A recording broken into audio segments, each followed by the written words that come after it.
კიდევ ერთხელ მოგესალმებით. დღის ამბებს TV პირველის გუნდთან ერთად ლუკა ხაჩიძე გიყვებათ. რითი დაგვამახსოვრა თავი 2018 წელმა. აღნიშნეთ საქართველოს დამოუკიდებლობის 100 წლის თავი. ვაპროტესტებდით მცოცავ ოკუპაციას. 2018 წელსაც შრომითი უსაფრთხოება მთავარი გამოწვევა იყო. შახტი ტრაგედიის ეპიცენტრი რამდენჯერმე გახდა. პარლამენტის წინ მთავრობის გადადგომა წლის განმავლობაში რამდენიმე მიზეზით მოითხოვეს. აქციები საკანონმდებლო ორგანოსთან ხორავას ქუჩის საქმისა და პანკისის სპეცოპერაციის გამოძიების მოთხოვნით რამდენჯერმე გაიმართა. საბოლოოდ სწორედ ამ ლოკაციაზე დაიდგა შვილმოკლული მამების კარვებიც. ღამის კლუბებში ჩატარებული სპეცოპერაციების შემდეგ კი საკლუბო სცენამ რამდენიმე დღით სწორედ პარლამენტის წინ გადაინაცვლა. რა ვიზეიმეთ, რა გავაპროტესტეთ და რა კითხვებით ხვდებით ახალ 2019 წელს. ახალ წლამდე ერთი დღით ადრე თვალი გადავავლოთ 2018-ს. მძიმე და დაძაბული ტრაგედიებით სავსე პროტესტით გაჯერებული 2018 წელი უკვე ისტორიაა. წინა წლიდან გადმოყოლილ კითხვებს პასუხი ვერც 2018 წელმა გასცა. გასული წლის იანვარი აღმოჩნდა თვე, რომლის მთავარი მოვლენები შემდგომ თვეებშიც პოლიტიკური თუ საზოგადოებრივი ცხოვრების მთავარ ლაიტმოტივად იქცა. პანკისის ხეობაში ჩატარებული სპეცოპერაციისას საკუთარ სახლში მძიმედ დაჭრილი 19 წლის თემირლან მაჩალიკაშვილი 10 იანვარს საავადმყოფოში გარდაიცვალა. მას ტერორიზმთან კავშირში ადანაშაულებდნენ, თუმცა ოფიციალური სტატუსი დღემდე არ აქვს.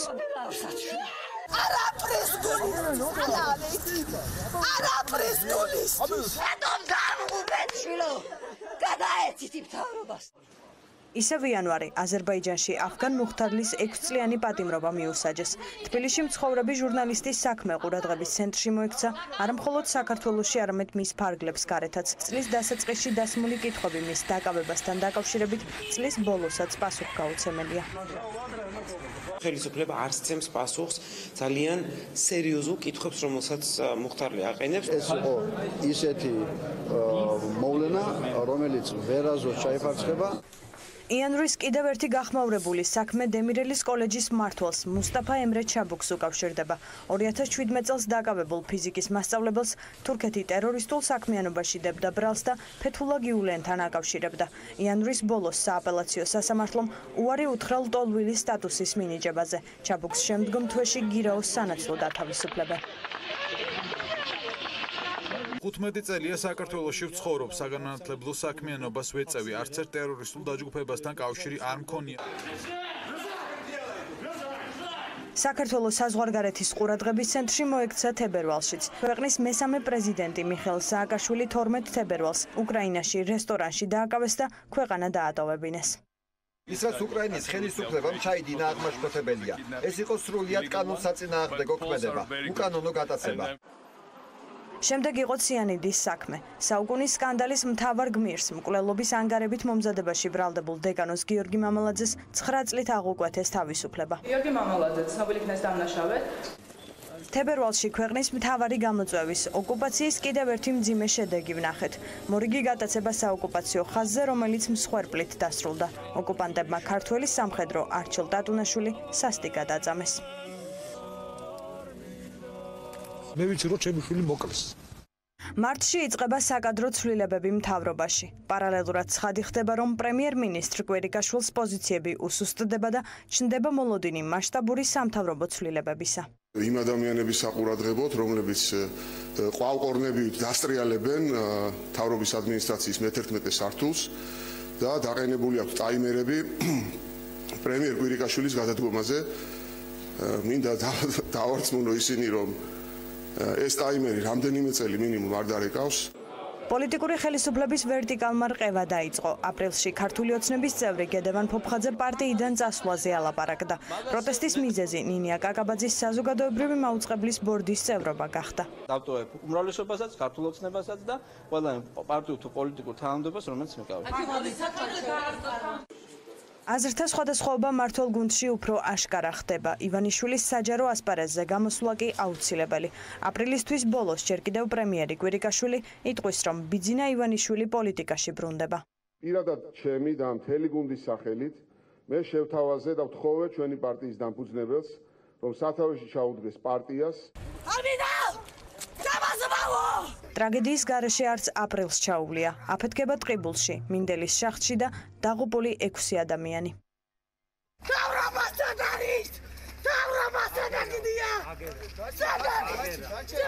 მაისის დასაწყისი პოლიტიკური მღელვარების ეპიცენტრი ქუთაისის პარლამენტია. ჯერ კიდევ პრეზიდენტ მარგველაშვილის მისვლა საკანონმდებლო ორგანოში და წასვლა ხმაურიანად. 11 მაისს ბიძინა ივანიშვილი პარტიის თავმჯდომარედ ბრუნდება. პრემიერი ჯერ კიდევ გიორგი კვირიკაშვილია. რატომ გახდა საჭირო პოლიტიკაში ჩემი დაბრუნება? ჩემ დგავართ ძალზე მნიშვნელოვანი გამოწვევების წინაშე. ხელისუფლების შიგნით არსებული მართალია სუსტი, მაგრამ მაინც სრულიად არასაჭირო, უსაფუძვლო და ქვეყნის ინტერესების დამაზიანებელი გაუგებრობები. 12 მაისის სპეცოპერაცია ღამის კლუბებში.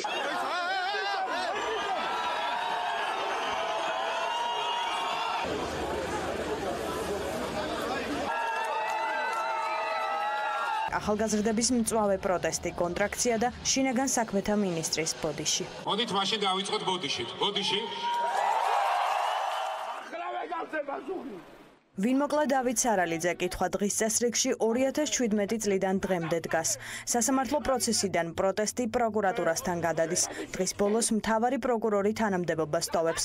საპროტესტო ტალღა პარლამენტისკენ ინაცვლებს. ზაზა სარალიძეს მალხაზ მაჩალიკაშვილი უერთდება და ამ დღიდან შვილმოკლული მამები სიმართლის დასადგენად ერთად იბრძვიან. გამოვიდნენ და პირდაპირ გამცეთ პასუხი ვინ არის ჩემი შვილის გოლები თუ ესენი არ არიან. ყველას და კათოლიკოს გემუდარებით. ჩემი შვილის ყველები არ არიან დაჯილები. შოთაძეს უნდა მიხვდეს ის გოგაშვილები და ის გომელაურებიც. ის დამნაშავეები, ვინც დღესდღეობით აქვთ ბუდე გაკეთებული ჩვენს ხელისუფლებაში და ყველა უნდა წავიდეს ციხეში. ხორავას ქუჩის საქმეზე გაჩენილ კითხვებზე პასუხის გაცემას ივნისის თვეში პარლამენტი შეეცადა. გამოძიების მიერ ვერან არ დადგენილ დანაშაულს დეპუტატების საგამოძიებო კომისიის ფარგლებში 3 თვის განმავლობაში იძიებდნენ. 13 ივნის პრემიერ-მინისტრი კვირიკაშვილი გადადგა. გამოიკვეთა, რომ მიზეზი გუნდის ლიდერთან აზრთა სხვადასხვაობა იყო. მალე კვირიკაშვილს მამუკა ბახტაძე შეცვლის. შეიცვლება მინისტრთა კაბინეტის შემადგენლობაც. ხედავ გუნდში განწყობებს და რა თქმა უნდა მივიღე ის გადაწყვეტილება, რომელიც ჩემს სიტუაციაში უნდა მიეღო ნებისმიერი გუნდის ხელმძღვანელს. პოლიტიკურ მღელვარებას თან ახლდა ტრაგედიები. ივლისი, დუშეთი, ხადასხეობა და გაუჩინარებული რაიან და ლორა სმიტების შვილთან ერთად. დაკავებულმა მწყემსმა მალხაზ კობაურმა დანაშაული აღიარა. თუმცა შემდეგ განაცხადა, რომ აღიარება დაუდგენელი პირების მიერ ოჯახის მკვლელობის მუქარამ გამოიწვია.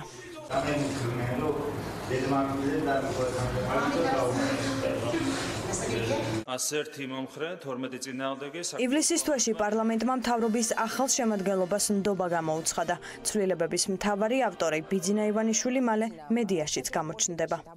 მე დაამჭირდა შემოbrunება. იმას, რასაც მაბრალებენ და არაფორმალურ მმართველობას ეძახიან, მათ ერევათ საზოგადოებრივ კონტროლში.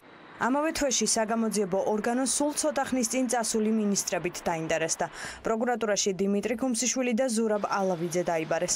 უფლებამოსილების ბოროტად გამოყენებას და დიდი ოდენობით თანხის გაფლანგვას პროკურატურა ახლაც იძიებს.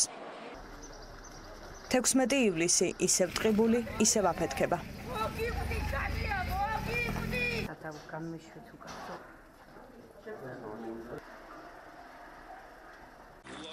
ივლისში ოპოზიციურმა გაერთიანებამ საპრეზიდენტო კანდიდატი დაასახელა. რამდენიმე თვეში არჩევნებში გამარჯვებისთვის გრიგოლ ვაშაძე იბრძოლებს. უღრმესი მადლობა ამ პატივისთვის. თქვენთან ვარ ჩვენი ეროვნული მიზნების მიღწევამდე. აგვისტოში თანამდებობას ტოვებს უზენაესი სასამართლოს თავმჯდომარე ნინო გვენეტაძე. თუმცა კულუარებში თუ ღიად დაიწყო საუბარი იმის შესახებ, რომ მან მართლმსაჯულებაში არსებულ პრობლემებს და გავლენიანი პირების ზეწოლას ვერ გაუძლო. მე აბსოლუტურად გამოვიცხავ, რომ ქალბატონი ნინოს გადაწყვეტილება უკავშირდებოდეს რაიმე შიდა პროცესებს.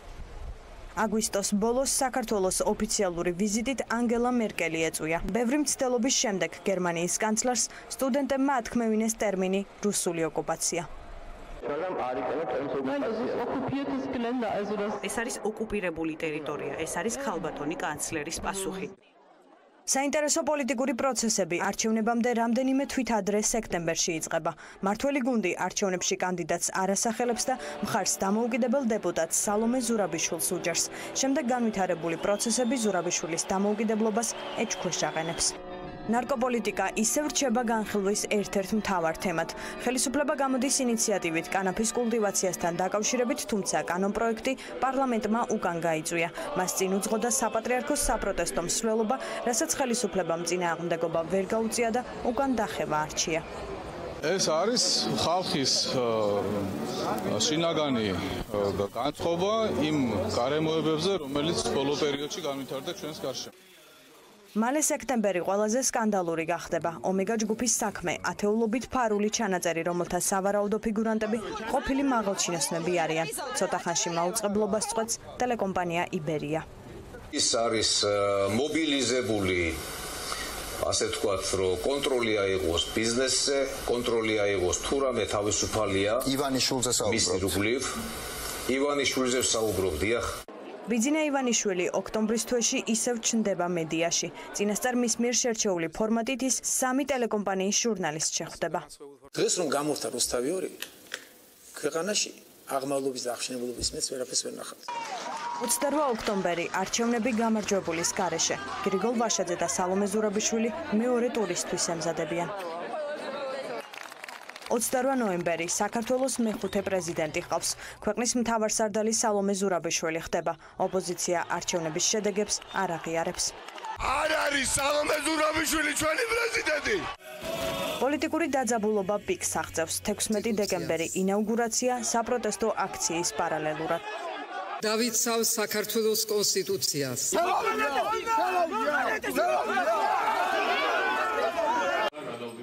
წლის ბოლოს იუსტიციის უმაღლესი საბჭო უზენაეს სასამართლოში უვადოდ გასამწესებელ მოსამართლეთა სიას ადგენს. სია არ მოსწონს არავის გარდა საბჭოს მოსამართლე წევრებისა.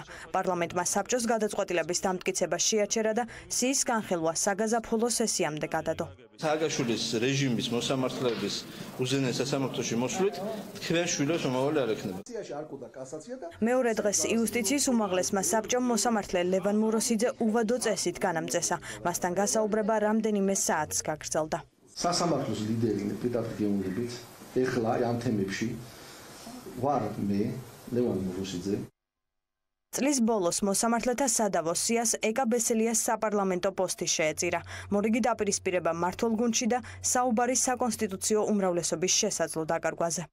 მივიღე გადაწყვეტილება დავტოვო იურიდიული კომიტეტის თავმჯდომარის თანამდებობა. 2018 წლის ბოლო დღეებში განვითარებულმა მოვლენებმა 2019 წლის პოლიტიკური სიმძიმეები უკვე დაანონსა. წინ უკვე ახალი 12 თვეა და 2019 წლის ტაიმერი 1 იანვარს ჩაირთვება. 2018 წელს საქართველოს პარლამენტში 47 პლენარული სხდომა ჩატარდა.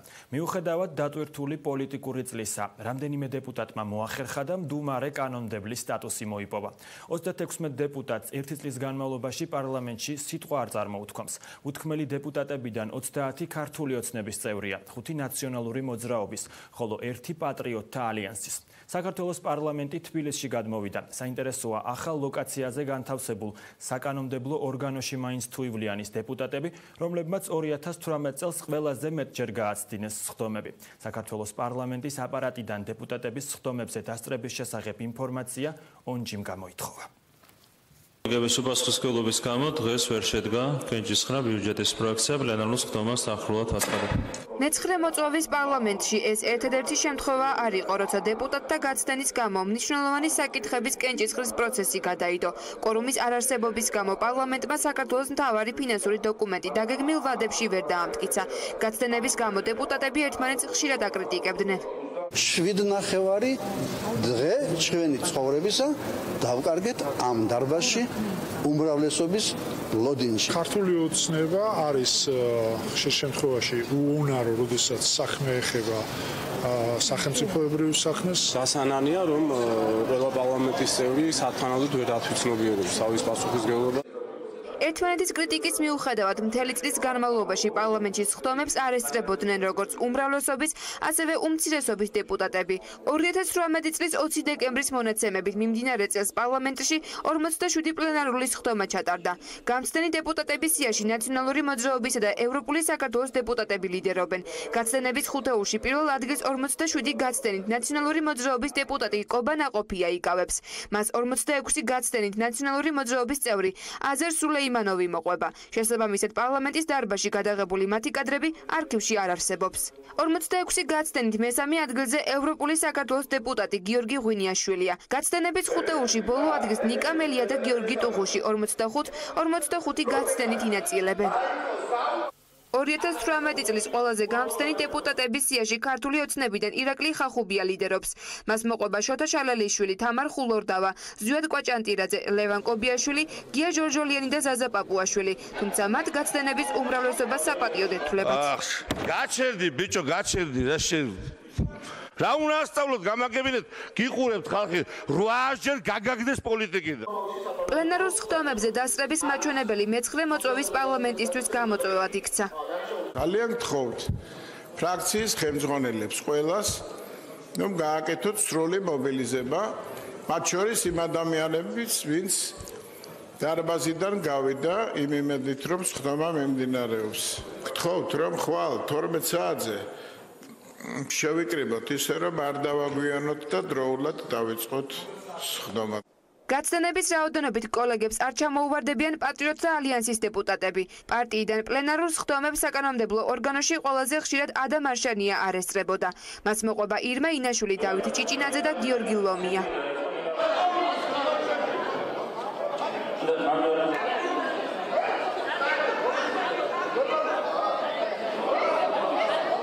დატვირთული გრაფიკის ვრცელი განცხადებებისა და ზოგჯერ ჩხუბის მიუხედავად 150 დეპუტატს შორის იყვნენ ისეთებიც, რომლებსაც 1 წლის განმავლობაში პარლამენტში სიტყვის უფლებით არ უსარგებლიათ. შესაბამისად, როგორც პარლამენტის აპარატში განმარტავენ, მათ მიკროფონი საერთოდ არ ჩაურთავთ.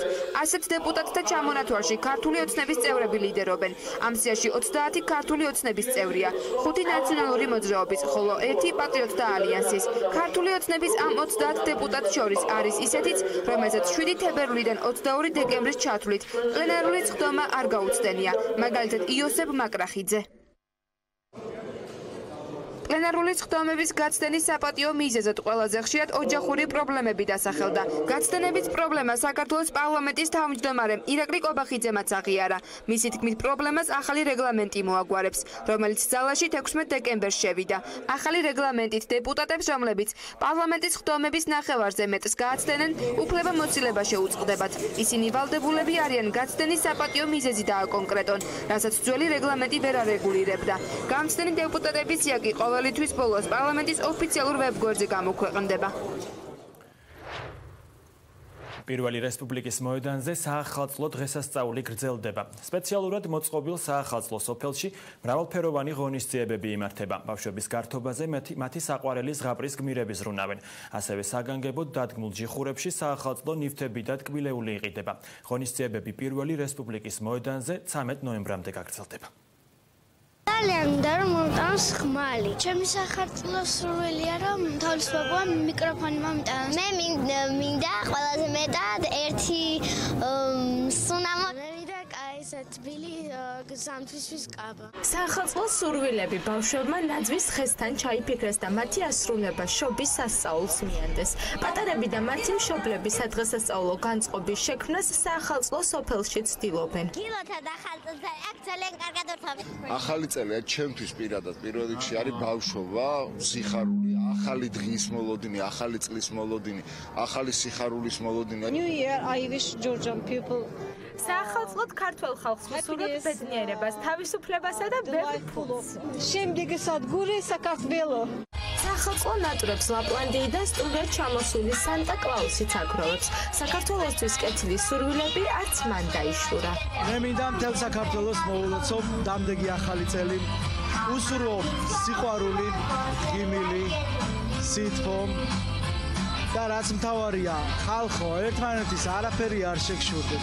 რესპუბლიკის მოედანზე საახალწლო სოფელში მოწყობილია საციგურაო მოედანი, ატრაქციონები და საშობაო ბაზრობა, სადაც ხელნაკეთი ნივთები, ტკბილეული და საახალწლო სუვენირები იყიდება. პატარების სადღესასწაულო განწყობაზე ელფები და აკრობატები ზრუნავენ. გილოცავთ ახალწელს მრავალ დღესაც. ჩვენ უმასპინძლები ნატურალური შოკოლადით, რომელიც ჩამოტანილია აფრიკიდან. ჩვენ გვაქვს ღვინის ჩაი წარმოდგენილი სახალხო ბაზრობაზე. ეს არის პროდუქტი, რომელიც პირველად შეიქმნა საქართველოში 30 წლის წინ. სახალხო სოფელში რამდენიმე სცენაა განთავსებული, სადაც კონცერტები, თეატრალური წარმოდგენები და გასართობი შოუები ყოველ დღე იმართება. ბუნებრივია, რომ სწორედ ბავშვებს ეთმობა და არის სხვადასხვა საბავშვო სივრცე, მათ შორის ყინულის მოედანი, ღია კინოთეატრი, რომელიც ძალიან მოთხოვნადია და ძალიან მოწონთ ბავშვებს. არის სხვადასხვა სახელოსნოები, ხელნაკეთი ნივთებისთვის, კულინარიული წერტილები, არიან მცირე მეწარმეები გამოსულები თავიანთი გამოფენით და აუცილებლად უნდა მოხვიდეთ რესპუბლიკის მოედანზე. საახალწლო სოფელი პირველი რესპუბლიკის მოედანზე სტუმრებს 13 იანვრის ჩათვლით უმასპინძლებს. ხალ რესპუბლიკის მოედანზე საახალწლო გალა კონცერტი 11 საათზე დაიწყება. დღეს კი გენერალური რეპეტიცია გაიმართა. გალა კონცერტი 3 სხვადასხვა სცენას გააერთიანებს. მსოფლიო ჰიტები, საშობაო სიმღერები და კინომუსიკა. ასეთია 3 სივრცის მუსიკალური კონცეფცია. კონცერტის რეჟისორი დავით დოიაშვილია.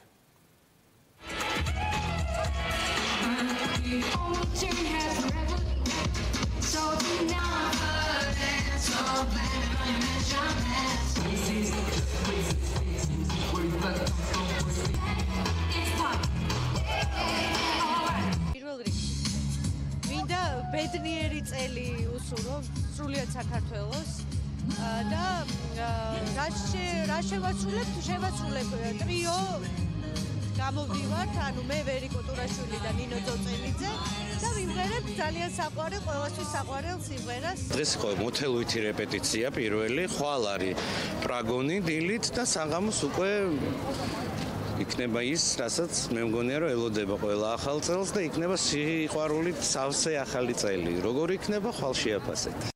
რუსეთის პრეზიდენტმა ვლადიმერ პუტინმა ახალი წელი თითქმის ყველა ქვეყნის ლიდერს მიულოცა, მათ შორის დე-ფაქტო რესპუბლიკების სამხრეთ ოსეთისა და აფხაზეთის ეგრეთ წოდებულ პრეზიდენტებსაც, თუმცა მის სიაში ვერ მოხვდნენ რუსეთის მიერ ოკუპირებული და ანექსირებული ქვეყნების, საქართველოსა და უკრაინის პრეზიდენტები. კრემლის ოფიციალურ ვებგვერდზე გამოქვეყნდა მსოფლიოს პირველი პირების სია, ვისაც პუტინმა ბედნიერი შობა ახალი წელი უსურვა. ცხინვალი საოკუპაციო რეჟიმმა ეგრეთ წოდებული საზღვარი 3 დღით ჩაკეტა. ეგრეთ წოდებული საზღვარი დღეს 8 საათზე ჩაიკეტა და 2 იანვარს დილის 6 საათზე გაიხსნება. ინფორმაციას არ აღიარებული რესპუბლიკის ეგრეთ წოდებულ უშიშროების კომიტეტზე დაყრდნობით რუსული მედია ავრცელებს. როდესაც ადამიანებს ჭირდებათ კონტაქტი ყველაზე მეტად, მათ შორის შერეულ ოჯახებს, ეს პერიოდულად გადასასვლელი ეგრეთ წოდებული, რომელიც ერთადერთია ფაქტობრივად ამ მთელ პერიმეტრზე იკეტება იმის ნაცვლად, რომ დამარტივდეს ამ დღეებში გადაადგილება. ჩვენ ჟენევის საერთაშორისო დისკუსიებში არაერთხელ დაგვიყენებია საკითხი მოკლებადიანი თუნდაც ჰუმანიტარული გამოსავლებისთვის, რომ სადღესასწაულო დღეებში, როდესაც არის შობა, ადამიანებს უნდათ ერთმანეთს მიულოცოთ, კი არ გართულდეს, არამედ გამარტივდეს. ვაშინგტონში საშობაო ბაზრობა ტრადიციად იქცა. ის ამერიკის დედაქალაქის მოსახლეობას და ვაშინგტონის ტურისტებს ადგილობრივი და მოწვეული ხელოვანების შემოქმედებას აცნობს. სტუმრებს საახალწლო და განსაკუთრებული საჩუქრების შერჩევა შეუძლიათ. ორგანიზატორების თქმით, ყოველდღიურად ბაზრობას 10,000 ადამიანი სტუმრობს.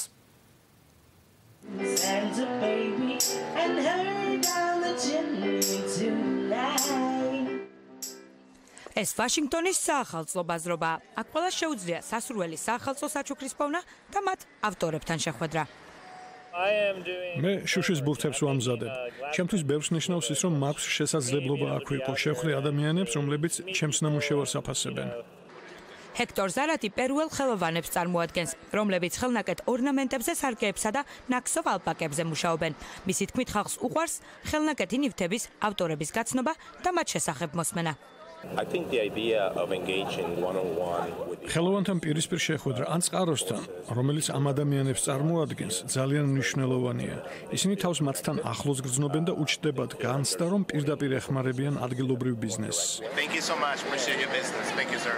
სიახლოვის განცდა აქ მყოფთათვის ნამდვილად მიმზიდველია. ეს გზა რეალური და ავთენტური ნივთების შესაძენად, რომელიც ხელნაკეთია და უფრო მეტი მნიშვნელობა აქვს, ვიდრე იმას, რის იყიდვაც ოჯახისთვის დიდ მაღაზიაში შეგიძლია. ეს რაღაც უფრო განსაკუთრებულია. ეს საყიდლებზე წასვლას უფრო პირადულს ხდის, რადგან შეგიძლია ხელოვანს გაესაუბრო, ან ადამიანს, რომელმაც ხის ლამაზი ნაკეთობა შექმნა, რომელზეც შენ ყველს გააწყობ, ეს უფრო სრულყოფილი გამოცდილებაა. და საახალწლო ბაზრობაც სწორედ ამ მიზანს ემსახურება, ამბობს მისი ორგანიზატორი მაიკ ბერმანი. ჩვენ აქ ცოტა უფრო განსხვავებულ რამეს ვცდილობთ. ჩვენ პატარა ბიზნესებზე, ხელოსნებზე ვფოკუსირდებით, რომლებიც საკუთარ პროდუქციას თვითონ ქმნიან. ამიტომ აქ უნიკალური ნივთები და უნიკალური საჩუქრები შეგიძლიათ იპოვოთ, რომლებიც სხვაგან არ მოიძებნება. და გარეთ საზეიმო, ინტერაქტიული, მხიარული და ხალისიანი ატმოსფეროა და ყველასთვის რაღაც მოიძებნება. Listen, decorations on at Tiffany.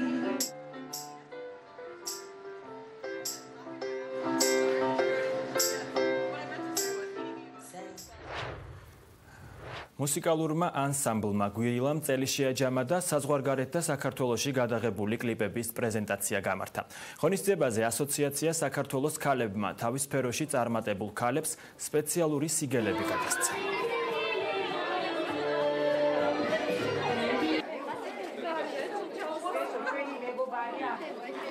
ეს ბავშვები იმყოფებოდნენ პარიზის ვარსკვლავის ფესტივალზე და პარალელურად გადაიღეს კლიპები, თუმცა ჩვენ შევაჯამეთ, ანუ ეს პარიზის ვოიაჟი და საქართველოში კიდე ორი კლიპი არის გადაღებული. ანსამბლი გვირილას ყოფილი მოსწავლე ვარ. ეხლა დავუბრუნდი ისევ გვირილაში. ჩემ დასაბედნიერო და სასიხარულო და გადავიღეთ კლიპი ბატონ ბესიკ კალანდაძესთან გაზაფხულდა აყვავილდა ნუში. ჩვენი კლიპი არის ესე ვთქვათ ძველი სიმღერა, ნუგზარ ერგემლიძის სიმღერა არის. ბევრს ალბათ გაუგონია, არა მარტო ჩემი თაობის, არამედ ახალგაზრდებსაც, თოვლი მოდის არემარე, ფანტელებით იფარება. ძალიან მომწონს ეს კლიპი და მე გადავიღე კლიპი ბესოსთან. ვინ იყო პრემიერ ბახტაძის მეკვლე 2018 წელს? რა რეაქცია აქვს ირაკლი კობახიძის შვილს, როდესაც მამის ვარცხნილობას აკრიტიკებენ? დაურეკა თუ არა ლევან ხაბეიშვილმა მიხეილ სააკაშვილს საახალწლო გადაცემის ჩაწერიდან? ყველა ამ კითხვაზე პასუხს ტევ პირველის უწყვეტი საახალწლო ეთერიდან გაიგებთ. რას გეგმავენ პოლიტიკოსები ახალი წლის ღამეს? მაგალითად ზურაბ ჯაფარიძემ მზადაა, რომ ურეკში წავიდეს და ივანიშვილის მეკვლე იყოს. თოქშოუების წამყვანები პოლიტიკოსებს ოჯახის წევრებთან ერთად უმასპინძლებენ. ხვანინდელ უწყვეტ ეთერს მუსიკალური ნომრებიც გააფორმებს. 2018 წლის 1 იანვარს თუ გავიხსენებ, თუ ზუსტად მახსოვს ცხეთაში შევხვდი. აქედან გამომდინარე, მაღალი ალბათობით ჩემი ძაღლი ბომბორა იქნებოდა. მეკვლე ჩვენ ოჯახში, როგორც ყოველთვის საყვარელ ფილმში. ნახოთ, სადოთ იქნება ეს ხალხი. დავით ზახან გაინტერესებთ? Skype-ით ურეკავთ თუ? არა, ჩაოლებეთ დახურულით. როგორ უნდა ისე გადატრიალდეს, ეს ნორმალურია. ყველა ტრიალებ, მე ვტრიალებ. ჩემს საწოლში 4 შვილი მყავს. თოლის მოყვანას ხომ არ გეგმავთ? არა, არ ვიცი. ძალიან უხდებოდ. ძალიან უხდებოდ. მეგოი ყველა დასწრია. ჩიჩილაკი და ჩიჩილაკი. ჩემი სამეგობრო გამაგრებული იყო Facebook-ში და მე ხანდახან მეუბნებოდნენ რომ ცოტა ხანი გეხვეწები დაისვენე ჩვენ აქ ვართ. ისე ვითომ მეღვიძება და ინგა გრიგოლიას გადაცემაში და რეაქციაში გამეღვიძა და მაიამიში 32 გრადუსია ოკეანის ხმა ისმის. ხის ყოველთვის არის რიგი პატრიარქთან. ეს უკვე ნიშნავს რომ ის არის ამ დათვისებრივი ამიტომაც ისითაც ისე როგორც ბევრი რაღაცით ისიც კონტექსტია. ძალიან მეგობრობ ენძელა მაჭავარიანთან. და ადამიანურად ძალიან მიყვარს. პარლამენტში არის სიყვარულისთვის ადგილი რჩება საერთოდ? სიყვარულის ადგილი სულ არის, რას მიქვია პარლამენტი დრო და რა ვიცი, ისე ტემპერამენტიანი ხალხი ვართ, ეხლა ჩვენ არა ვართ შვედები, არა ვართ ფინელები, რომ რეაქცია არ ქონდეს ეხლა. ისე კარგი გოგოები, კარგი ბიჭები პოლიტიკაშიც არიან და ჟურნალისტიკაშიც და სპორტშიც. შემდეგ ახალი წლის წინა დღეს იყო საჭმელების მზადება, რაც დათვისთვის ყოველთვის სასიხარულო ამბავი იყო, იმიტომ რომ საჭმელების გაკეთებასაც კი არა ცვლიდა, ისე ჭამდა ხოლმე. არის შანსი, რომ ურეკშიც აღმოჩნდეს ეს კაცი უცებ მეკვლე და ყველას გადამღებს გამოგახოლეთ. ბოლო წუთს უთხას უარი, იმიტომ რომ მზად არის, თუ მას მიიწევს ბიძინა ურეკში, ის მზად არის გახდეს მისი მეკვლე. რა მოვიკალით თავი მთელი ცხოვრება პოპულარულები და წარიყავით და ერთი გამოჩენით ნახე რა გვიქნა. ეს არის დღეიდან უნას ლეტყვი. მამა რა მაგარია ნახე. ხო და გვარად არის სანაია ეს ძაღლი მოკლედ რომ ვიცოდეთ.